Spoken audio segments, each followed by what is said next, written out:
To avoid trivializing the past, history departments rightfully hesitate to use interactive simulations to teach traumatic historical events. Standard high school curriculum often reduces the Japanese-American incarceration to a passive, tragic footnote. When educational technology tries to make this era interactive, it typically relies on gamified decision structures that allow students to construct ahistorical alternate endings.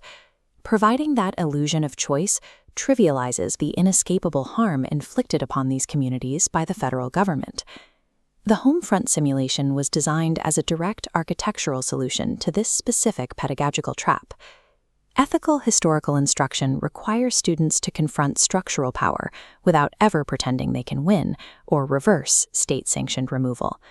The simulation places students in the tense, immediate aftermath of the attack on Pearl Harbor. They are dropped into a chaotic environment, defined by intense public panic, reckless public claims, deep racial prejudice, and national security arguments. We intentionally strip away ahistorical agency and place the student experience on a fixed timeline.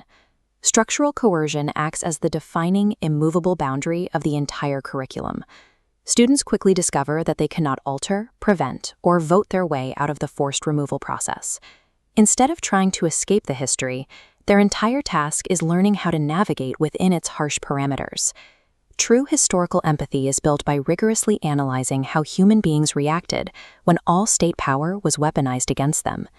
The first major constraint they face is an intensive 12-day timeline of aggressive government action.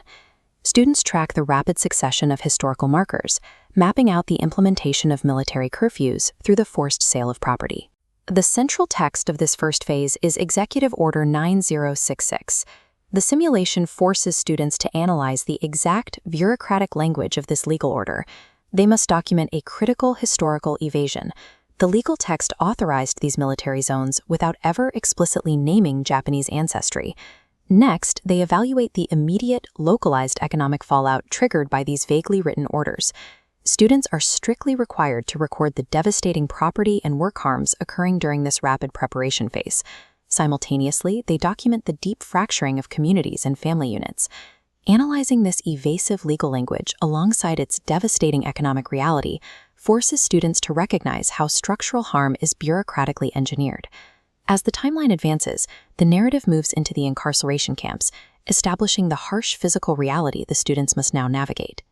Here, we introduce the central analytical friction of the simulation, separating the state's immovable coercion from the choices families still manage to make within those walls. Students actively document survival mechanisms, resistance, and instances of mutual aid. We establish a vital pedagogical guardrail. Tracking this agency must never imply that the harm was justified, minimal, or erased. The ultimate historical test of this friction between state coercion and individual agency is the 1943 Loyalty Questionnaire. Students confront the coercive context of this document, navigating the impossible, divergent paths of service and dissent it forced upon families. By weighing the decision of military service against legal challenges like Korematsu and ex parte endo, the simulation proves that resilience in the face of trauma takes highly complex, often conflicting forms. For educators, the primary logistical concern is how to objectively and fairly grade a student's navigation of this emotional history. The Homefront contains no hidden preferred outcome or winning pathway. No specific political, moral, or strategic posture taken by a student earns points by itself. This stacked bar graph illustrates the uniform 120-point grading system used to assess the entire simulation. 72 points are awarded strictly for the Evidence and Decision Journal, measuring quantitative accuracy and primary source integration. 24 points are awarded for a structured harm and agency analysis.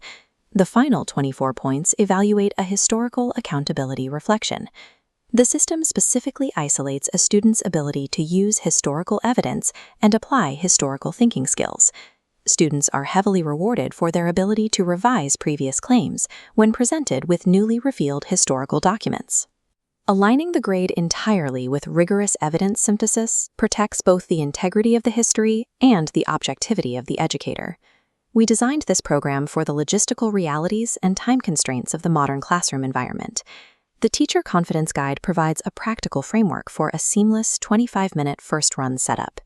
We acknowledge the heavy emotional weight of the subject matter, making student safety an absolute necessity. The curriculum establishes clear, trauma-informed norms starting on day 0 to protect the learning environment. We include specific built-in fail-safes designed to accommodate varying emotional tolerances.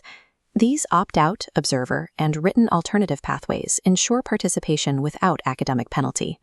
Rigorous historical simulations are only viable in public education if they prioritize student safety and teacher confidence as highly as historical accuracy. The era of teaching Japanese American incarceration as a passive, detached footnote must end. The Homefront provides the precise architectural framework needed to elevate this instruction to meet modern pedagogical standards. Transform your classroom by allowing your students to confront structural power directly and safely. Teach them the true, enduring weight of historical accountability. Get the simulation and access the full curriculum at patienslearning.com.